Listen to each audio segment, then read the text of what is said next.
ওই যে বাচ্চারা। এই বাবারা একটু এদিকে আসো। শোনো বাবারা, যেও না, এদিকে আসো। কি ব্যাপার, তোমরা আমাকে দেখে পালাচ্ছ কেন? আপনি আমাদের আবার মারবেন, এই জন্য আমরা পালাচ্ছিলাম। আমি তোমাদের মারতে আসিনি, মসজিদে নিতে আসছি। তোমরা মসজিদে নামাজ পড়তে যাওনি কেন? মসজিদ সম্পূর্ণ ফাঁকা হয়ে আছে। ওই দিন তোমাদের সাথে আমি খারাপ ব্যবহার করে ফেলেছি, আসলে আমি বুঝতে পারিনি। তোমরা আমাকে ক্ষমা করো। এই দেখো বাবা, আমি তোমাদের জন্য চকলেটও নিয়ে এসেছি। চলো আমরা মসজিদে ফিরে যাই। এই চকলেট এনেছে, আমাদের জন্য আঙ্কেল চকলেট এনেছে। আমরা তো ভাবিলাম আপনি আমাদের মারতে আসতেছেন।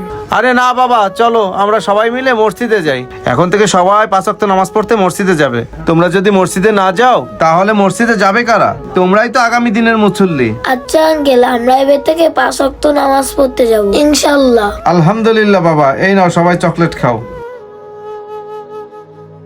চলো বাবা, আমরা সবাই মসজিদে যাই। হ্যাঁ চলেন চলেন চলেন।